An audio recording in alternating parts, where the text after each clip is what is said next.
I had just said that I was interrupted by the military.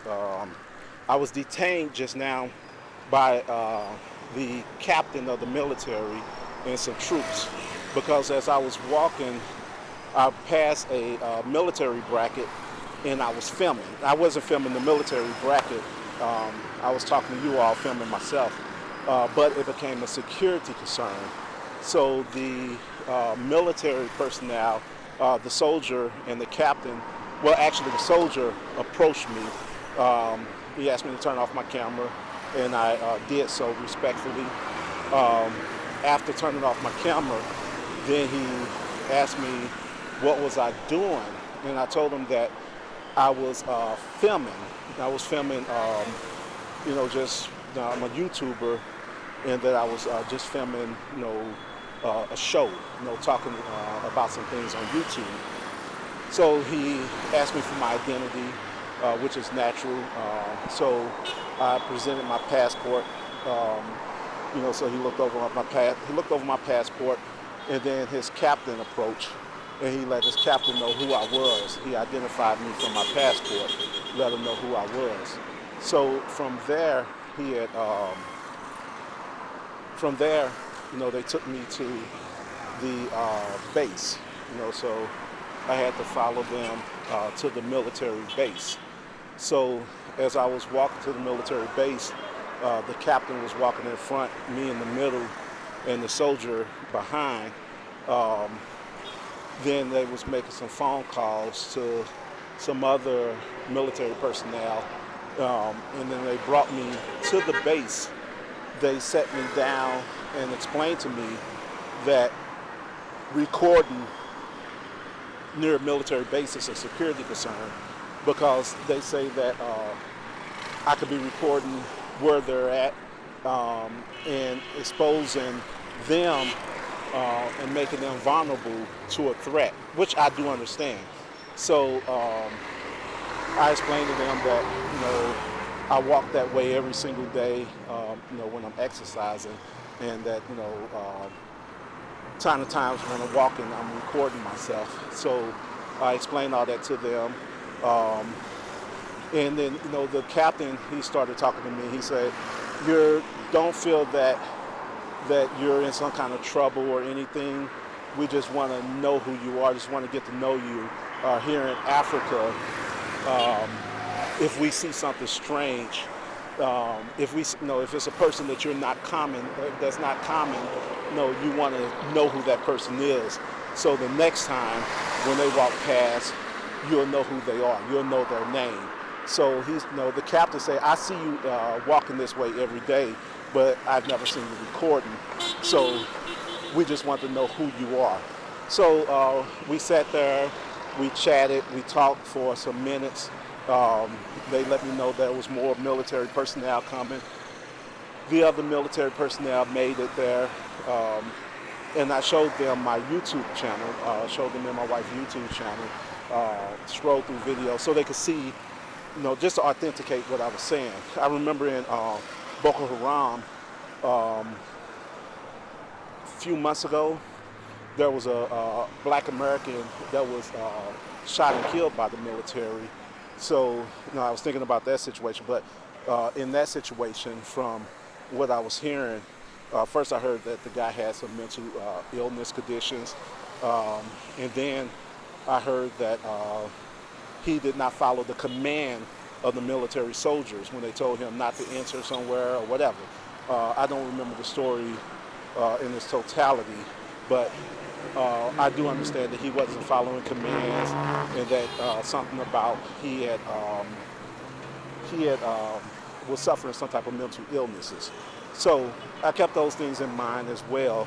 I tried to call my wife. I always call my wife if anything is going on. I wasn't able to reach her. The guy was like, oh, no, don't disturb your wife. Everything is fine. There's no trouble whatsoever. It's just we have to know who you are because it's security.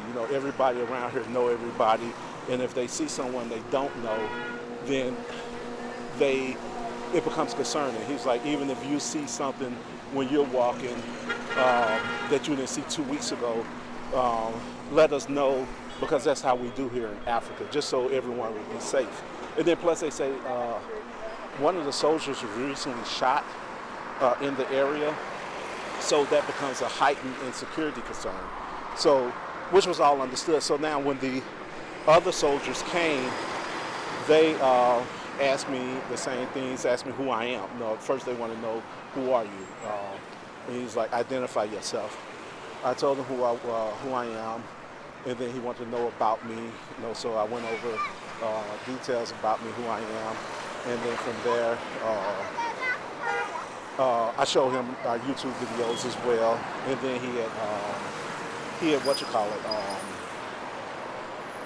he asked if he could watch the video that I just recorded, just to make sure that I did not record the military base on there. So I complied. I let him watch the videos, and he saw that I did not include nothing about the military base on there. So then he was comfortable. So then they all was like, thank you for complying.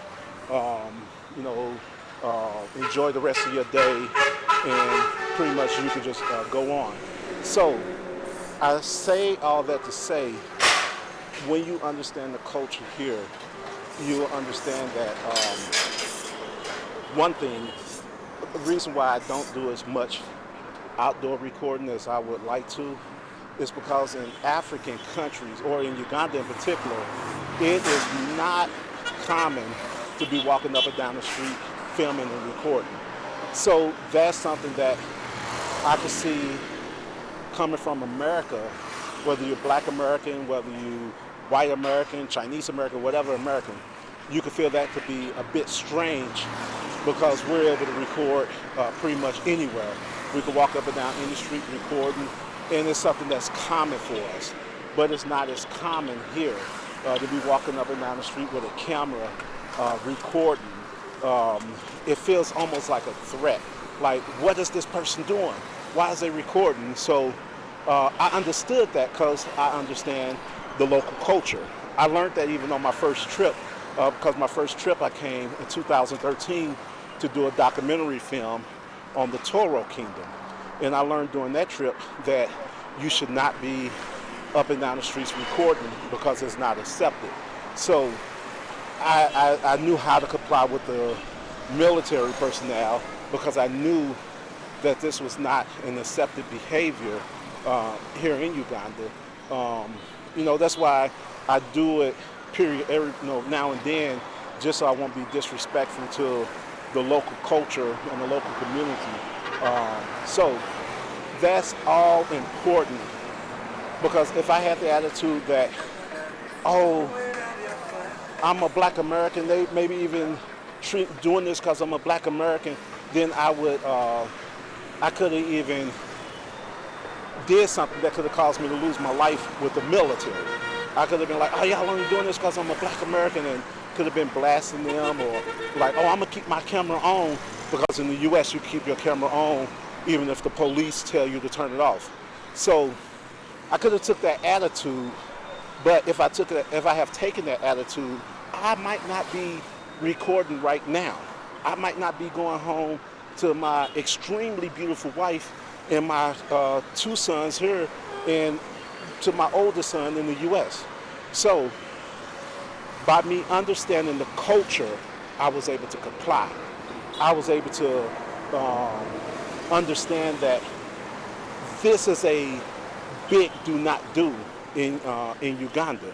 And I didn't take that attitude of, you treat me like this because I'm a Black American. You treat me like this because this is how everybody around the world treat Black Americans. I didn't take that attitude, because I knew that was not what was going on. So that's how we have to understand the places that we're traveling to before we travel there. And that's one of the reasons why my wife and I have this channel, is so we can explain these type of things to people, so that when they do visit Uganda or other parts of Africa, they can have the best time on the planet, because they understand how things work in the local sense. So anyway, I'm about to pass a police station and I don't want to be detained again. So let me end this for now. I want to ask everyone once again, if you would please subscribe. Hit the like button, leave a comment, let me know what you guys think. Let me know what y'all think about the local culture, the things I was telling you about how to understand the local culture. Let me know what you guys think about that. And let me know if you guys think that Black Americans sometimes do feel a sense of entitlement when we come to Africa. Or should we feel entitled when we go to Africa? Let me know that as well. All right?